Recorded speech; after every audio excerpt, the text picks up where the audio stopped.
এ certified বাটপার শুভেন্দু দাবি করেছে 5,000 মানুষকে বাংলাদেশে পুশব্যাক করা হয়েছে। অবশ্য বাংলার লুথার কিং এর উপদেষ্টা কশা জাহেদ কইছে ইন্ডিয়া ইচ্ছা কইরা পুশিন করতেছে না। দেখেন, ভারতের পুশিন বাংলাদেশে যেটা করার চেষ্টা করছে, আমরা নিশ্চয়ই পশ্চিমবঙ্গের নির্বাচন ফলো করেছি। সেখানে নির্বাচনে একটা ইস্যু ছিল, এটা তাদের একটা অভ্যন্তরীণ রাজনৈতিক ব্যাপার, যেটার খানিকটা চাপ আমাদের উপরে আসছে। আমি এইভাবে মনে করি না যে বাংলাদেশের সাথে কোনো একটা টেনশন তৈরির জন্য ভারতীয় সরকার এটা করছে। সেজন্য আমি মনে করি যে সংকটটা প্রাইমারিলি দেখা যাচ্ছে, এটার একটা সমাধান দ্রুত হবে। এটা কোনোভাবেই তাদের কোনো ইন্টেনশনালি বাংলাদেশের সাথে সম্পর্ক বা বাংলাদেশকে চাপে রাখতে চাইছেন, এরকম আমি মনে করি। মহারাজ কৃষ্ণচন্দ্রের দরবারে ছিল গোপাল ভাঁড়, আকবরের দরবারে ছিল বীরবল, তেমনি বাংলার লুথার কিং এর দরবারে আছে কশা জাহেদ। ওরে আর কি বলবো জানি না। আমরা মনে করতাম শিলং সালাউদ্দিন, ইকবাল মাহমুদ টুকু, আমির খসরু, মির্জা ফখরুল, মেজর হাফিজ এরাই বিএনপির মধ্যে ইন্ডিয়ান মাল। এখন দেখি কশা জাহেদ সবার বাপ হয়েছে। অন্যরা তো দেখতেছি দুগ্ধবর্ষী শিশু। তেল হয়েছে কেমন দেখিছেন? আগে তো কুইতা কুইতা কথা কইতো, এখন শরীরের তেল জমিছে, কলকাতা হারবাল খাইছে। বুঝিছাও, আমাদের ট্যাক্সের পয়সায় ইন্ডিয়ার জন্য জাস্টিফিকেশন তৈরি করতেছে। আবার কয় ইউনুসের টাইমে যে সম্পর্ক আছিল সেই সম্পর্ক থেকে বাইরে হয়ে আসতেছে। আমরা বিভিন্ন পর্যায়ে যখন কথাবার্তা বলেছি, আমার নিজেরও কিছু কথাবার্তা হয়েছে, তারা বাংলাদেশের সাথে 5 আগস্ট পরবর্তী সময়ে ডক্টর ইউনুস সরকারের সাথে যে ধরনের পরিস্থিতি ছিল সেটা থেকে তারা বেরিয়ে আসতে চান। দুই দেশই চায় সে। আমাদের সাথে নাকি ভালো সম্পর্ক চায় ইন্ডিয়া। হে খোদা, আমাদের উঠায় না, নয়তো দড়ি ফেলাও, বায়া উঠে যায়। এমন নির্লজ্জ নতজানু একটা সরকার বাংলাদেশ চালাইতেছে, যেন হাসিনার ফ্যাসিবাদের পিছে ইন্ডিয়ার কোনো হাত ছিল না। ইন্ডিয়া খুব ভালো ছেলে, সন্ধ্যাবেলা হাত মুখ দিয়া পড়তে বসে। বিএনপিতে একসময় বিদায় নিবি, এ কশা জাহেদ যেন পলাইতে না পারে খেয়াল রেখেন। প্রত্যেকটা চিহ্নিত ইন্ডিয়ান দালালদের ধরে খাঁচার মধ্যে ভরবেন। সিল লাগান এডিটর সাহেব, কশা জাহেদ আগে, ইন্ডিয়ান দালাল, শিলং সালাউদ্দিন, আমির খসরু, মেজর হাফিজ, ইকবাল মাহমুদ টুকু, মির্জা ফখরুল মারিছেন। মাথায় রেখেন, ভুলে যান না, প্রত্যেকটা ইন্ডিয়ান দালালকে এক এক করে সিল মারবো। যাই হোক, আসেন আজকার আলাপ পুশিন। আমরা এই ঘটনার আগা পাঁচতলা বিবেচনা করে দেখব কেন এটা ঘটিচ্ছে আর বাংলাদেশ কি করে না। দেখেন, কাঁটাতারের ওই পারে একদল মানুষ, মেয়ে আছে, পুরুষ আছে, কোলে বাচ্চা আছে, তারা বাংলায় কথা বলে। তাদের পকেটে ভোটার কার্ড আছে, আধার কার্ড আছে, প্যান কার্ড আছে, তবু তাদের ধৈর্য আয় না। রাতের অন্ধকারে সীমান্তে দাঁড় করে দেওয়া হয়েছে, বলা হয়েছে তোমরা বাংলাদেশি, তোমরা ওই পারে যাও। এখন আমি আপনাদের একটা সহজ প্রশ্ন করি, কেউ যদি সত্যি ভারতের নাগরিক হয়, ভারত তারে বাংলাদেশে ঠেলা দেয় কেন? আর কেউ যদি সত্যি বাংলাদেশি হয়, তাহলে কাগজ দিয়া তালিকা দিয়া ভদ্রভাবে ফেরত পাঠায় না কেন? এই রাতের অন্ধকারে গেট খুলে মানুষ ঠেলা দেওয়া, এটার নাম কি? এর কি জিনিস? এটা নাম আছে পুশিং বা পুশব্যাক। আর আজকে আমরা দেখবো এটা নতুন কিছু না, এটা পুরানা খেলা। এটা প্রতিবার একই সময় একই ছকে ফিরে ফিরে আসে। চলেন দলিল ধইরা আগাই, কবে কবে এটা হয়। পশ্চিমবঙ্গে নতুন সরকার এসেছে, বিজেপি সরকার। মুখ্যমন্ত্রী বাটপাট শুভেন্দু অধিকারী 7ই জুন কলকাতার কাছে নিউ টাউনে দলের এক অনুষ্ঠানে দাঁড়ায় কইল যে প্রায় 4,800 অবৈধ বাংলাদেশিকে তারা ইতিমধ্যে সীমান্তের ওপারে পাঠিয়ে দিচ্ছে। আরো 836 জন হোল্ডিং সেন্টারে আছে, অপেক্ষা করতেছে। সব মিলায় প্রায় 5,000। এই নীতির নাম ওই বাটপার দিছে ডিটেক্ট, ডিলিট অ্যান্ড ডিপোর্ট। খুঁজে বের করো, মুছে ফেলো, বাইর করে দাও। মানুষ নিয়ে কথা হইতেছে, খেয়াল করেন, মুছে ফেলার ভাষা, গণহত্যার ভাষা। তো পদ্ধতিটা কি? পুলিশে বলা হয়েছে সন্দেহভাজন কাউরে আদালতে তুলবে না, সোজা বিএসএফ এর হাতে তুলে দিবা। শুভেন্দু নিজেই কইছে এদের সরাসরি বিএসএফ এর হাতে তুলে দেওয়া হইতেছে। অর্থাৎ কোনো বিচার নাই, কোনো যাচাই নাই, কোনো প্রমাণ নাই। সন্দেহ হইলে কাঁটাতারের ওই পারে। ভারতের নিজের সুপ্রিম কোর্ট 2024 সালের নভেম্বরে এই ধরনের নাগরিক যাচাই ছাড়া বহিষ্কার আর বাড়িঘর ভাঙার বিরুদ্ধে রায় দিছিল। সেই রায় অগ্রাহ্য কইরা এই বাটপার শুভেন্দু অভিযান চালাইতেছে। কেমন জাউরার জাউরা দেখেন, দেন সিল মেরে দেন শুভেন্দুরে, জাউরার জাউরা সিল মেরে দেন। এবার বুঝেছেন কশা জাহেদ আর শুভেন্দু যে মেলায় হারায় যাওয়া দুই ভাইটা একসাথে দেখান এডিটর সাহেব। আবার সিল মারেন দুইটার উপরে, মেলায় হারায় যাওয়া দুই ভাই। আর সীমান্তে কি হইতেছে? কোচবিহার, পঞ্চগড়, ঠাকুরগাঁও, একের পর এক জায়গায়, বিভিন্ন জায়গায় বিজিবি এই পুশিন আটকায় দিতেছে। জুনের শুরু থেকে অন্তত 20টা পুশিনের চেষ্টা হয়েছে, কয়েকশো মানুষকে নিয়ে। কোচবিহারে মেখলিগঞ্জে এক রাতে 40 জন জিরো লাইনে আটকা পড়েছিল, দুই দেশের মাঝখানে। এবার দেখি পুশিন জিনিসটা আসলে কি। পুশিন বা আর আইনি ফেরত পাঠানো বা ডিপোর্ট দুইটা সম্পূর্ণ আলাদা জিনিস। আইনি ফেরত পাঠানোতে কি হয়, নাম ধাম পরিচয় এরা যাচাই হয়, অন্য দেশে আগে জানানো হয়, নির্দিষ্ট চেকপোস্ট দিয়ে হস্তান্তর হয়, দুই দেশ রাজি হয়, এটা একটা স্বীকৃত আন্তর্জাতিক আইন। আর পুশিনের কিছুই হয় না, রাতের আধারে কাঁটাতারের গেট খুলে মানুষ ঠেলে দেওয়া হয়। আন্তর্জাতিক আইনে এর একটা নাম আছে, কালেকটিভ এক্সপালশন, গণবহিষ্কার। আর এটা বেআইনি। পুশিন আর সীমান্ত হত্যা দুটোই বিচার বহির্ভূত কাজ, দেশীয় এবং আন্তর্জাতিক দুই আইনই ভাঙে। আর জোর কইরা ঠেলে দেওয়া হতভাগ্যদের বাংলাদেশে অনুপ্রবেশকারী বলে চালানো হয় প্রমাণ ছাড়াই। কিন্তু বাস্তবে ধরা পড়ে কারা? বিজেপির হিসাব অনুযায়ী 2025 সালের মে থেকে 2026 জানুয়ারি পর্যন্ত অন্তত 2303 জনকে পুশিন করা হয়েছে। এর মধ্যে 126 জন ভারতীয় নাগরিক, 38 জন মিয়ানমারের নাগরিক। বুঝলেন তো, যাদের বাংলাদেশে বলে ঠেলে দেওয়া হইতেছে তাদের ভেতরে ভারতের নিজেদের নাগরিক আছে, এমনকি মায়ানমারের মানুষ আছে। এরা পশ্চিমবঙ্গ আর আসামের বাংলাভাষী মুসলিম। এদের একমাত্র অপরাধ তারা বাংলায় কথা বলে। আর কষা জাহেদ বলে ইচ্ছা কইরা পাঠাইতেছে না ইন্ডিয়া। কিরকম জাউরার জাউরা দেখেন। এটা বলে নতুন না, এটা একটা ইতিহাস, এটা একটা প্যাটার্ন। কেমন ইতিহাস? আপনাদের নিয়ে যাব 2003 সালে সাতগাছি, কোচবিহার, মাথাভাঙ্গা থানা। 2003 সালের ফেব্রুয়ারি 213 জন মানুষকে জিরো লাইনে আটকে রাখা হইল। এরা ছিল মূলত সাপুরে সম্প্রদায়ের মানুষ। এর ভিতরে 80 জন বাচ্চা আর 65 থেকে 68 জন নারী। ভারত বলে এরা বাংলাদেশি, পাঠায় দাও। তখনকার বিডিআর বলে এরা বাংলাদেশি না। দুই পক্ষই নিতে অস্বীকার করে। 6 দিন শীতের খোলা আকাশের নিচে ঠিকমতো খাবার নাই, পানি নাই, পেশাব পায়খানার ব্যবস্থা নাই, চিকিৎসা নাই, বাচ্চারা নিউমোনিয়া আক্রান্ত হইল। তারপরে 6 তারিখ ভোরে মানুষগুলো রহস্যজনকভাবে উধাও হয়ে গেল। কই গেল কেউ জানে না। অ্যামনেস্টি ইন্টারন্যাশনাল এরা কইছিল স্বেচ্ছাচারী গণবহিষ্কার। 2003-এ কেন্দ্রে কারা ক্ষমতায় ছিল? ভারতের অটল বিহারী বাজপেয়ী সরকার, বিজেপি। অর্থাৎ পুশিনের সাথে বিজেপির সম্পর্ক আজকের না, 23 বছরে পুরানো। তাহলে কংগ্রেস কি ধোয়া তুলসী পাতা না? কংগ্রেসের আমলে পুশিন ঘটিছে সেই 1964 সাল থেকে। একটা আইন আছে, ফরেনার্স ট্রাইব্যুনাল। ফরেনার্স ট্রাইব্যুনালটা কি? নামটা শুনলে মনে হয় আদালতের মতো একটা ট্রাইব্যুনাল টাইপের ব্যাপার। না, এটা পুরাপুরি আদালত না, এটা একটা আধা বিচারিক সংস্থা। ইংরেজিতে এটা কয় কোয়াসি জুডিশিয়াল বডি। মূলত আসামে চলে। কাজ একটাই, ঠিক করা কে ভারতীয় আর কে বিদেশি। এর জন্ম 1946 সালের পুরানো ফরেনার্স অ্যাক্ট থেকে। আর 1964 সালের সরকারি আদেশে এই ট্রাইব্যুনালটা একটা আইনি রূপ পায়। অর্থাৎ এইটা ব্রিটিশ আমলের আইনের গর্ভে জন্মানো একটা যন্ত্র। এখন আসল মারি পাঁচটা শোনেন, কারণ এইখানে গোটা খেলাটা আছে। সাধারণ আদালতের নিয়ম কি? যে অভিযোগ করে তারাই প্রমাণ করতে হয়, তাই না? চোর বলতে হইলে আগে চুরি প্রমাণ করতে হয়, তাই না? কিন্তু ফরেনার্স ট্রাইব্যুনালের নিয়মটা উল্টা।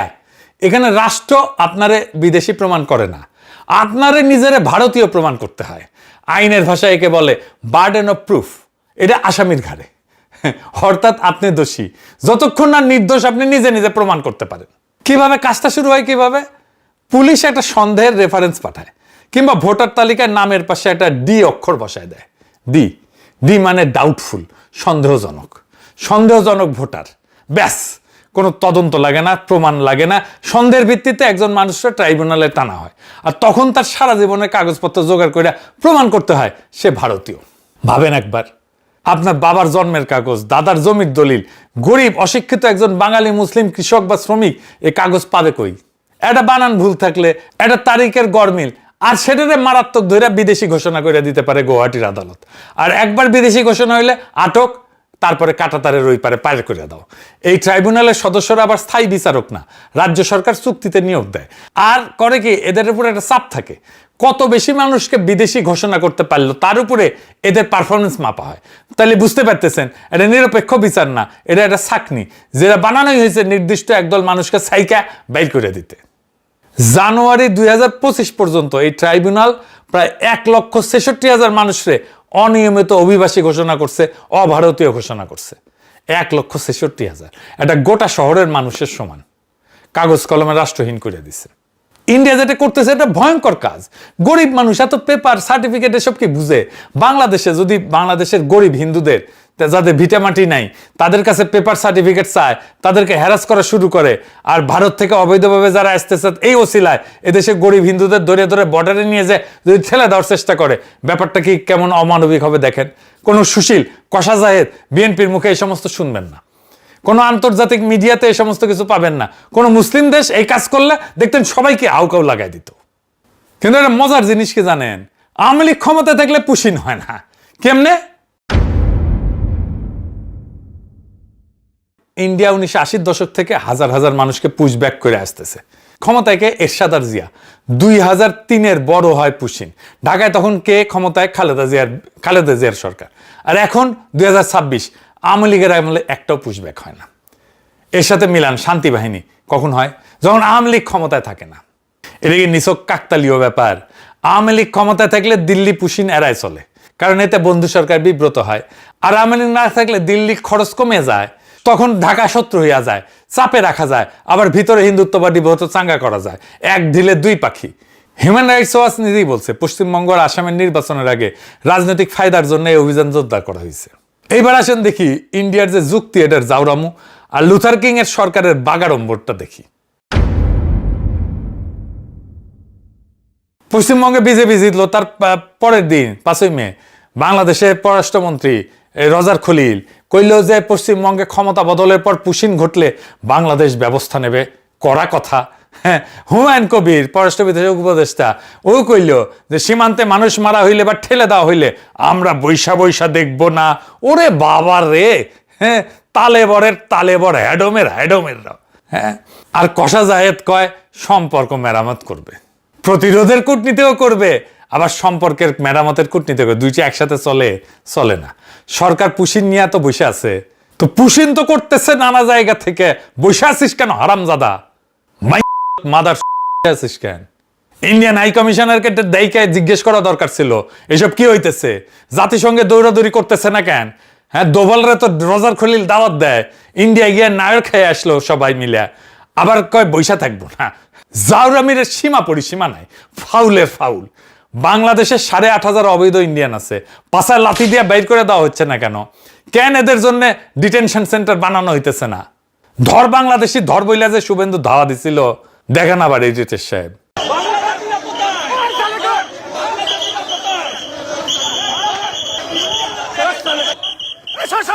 সব বাংলাদেশি মুসলমান, সব বাংলাদেশি মুসলমান, মুসলমান হিন্দু।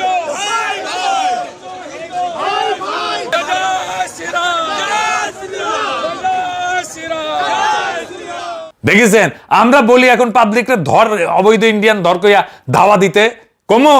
ওই আবার জাতিসংঘে নাকি রজার খলিল কিবা হইছে, বাংলাদেশের সফট পাওয়ার নাকি আকাশে উঠিছে। হ্যাঁ, তো জাতিসংঘে যায় কিছু করে না কেন?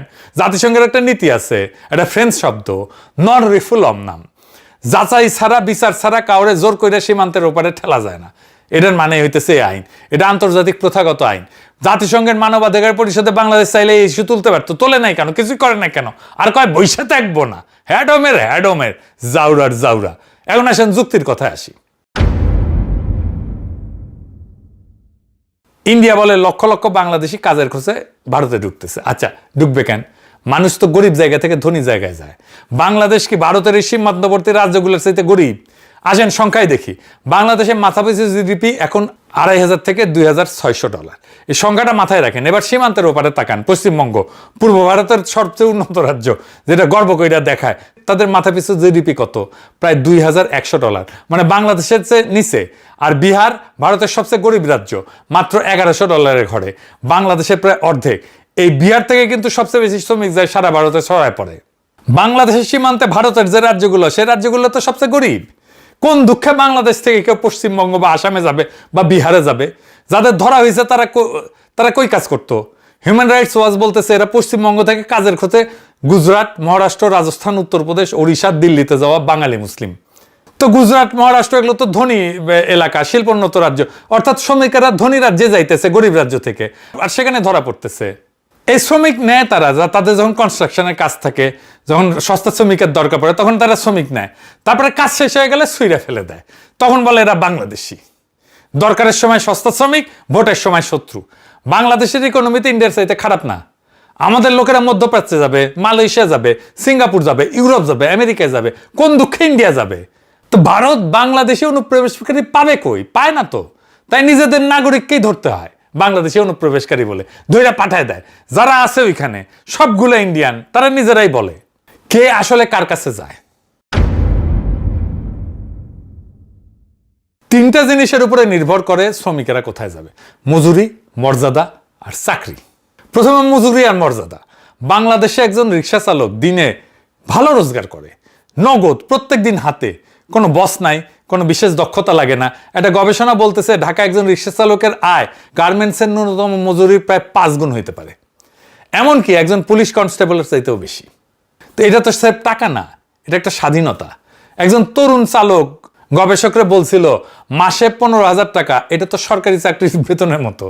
এই স্বাধীন রোজগারের সুযোগ ভারতের গরিব রাজ্যে একজন অদক্ষ শ্রমিকের আছে? নাই। এবার নারীর কথা বলি, এটা আসল জায়গা। বাংলাদেশে গার্মেন্টস খাত প্রায় 40 থেকে 45 লক্ষ শ্রমিককে কাজ দেয়, যাতে বিরাট অংশ নারী। অনেকে বলে 85% নারী। এটা ফর্মাল চাকরি, নির্দিষ্ট মজুরি আছে, অ্যাপয়েন্টমেন্ট লেটার আছে, নিয়োগপত্র আছে, কারখানায় পরিচয় আছে, নিজের ব্যাংক অ্যাকাউন্ট আছে, নিজের রোজগার, মজুরি কম, শোষণ আছে, ট্র্যাজেডি আছে রানা প্লাজার মতো, সেগুলো সবই সত্য, কিন্তু কাঠামোটা ফর্মাল। আর নারীর হাতে নিজের আয়। এখন পশ্চিমবঙ্গের কথা চিন্তা করেন, সেখানে নারীর শ্রমশক্তিতে অংশগ্রহণ মাত্র 33% করে। জাতীয় গড়ের নিচে আর নিয়মিত বেতনের ফর্মাল চাকরিতে নারীর হিস্সা কমতেছে। কয়েক বছরে 18% থেকে 9% নেমে গেছে। আর এর বদলে বাড়তেছে নিম্ন মজুরির অনানুষ্ঠানিক কাজ, নন ফর্মাল কাজ।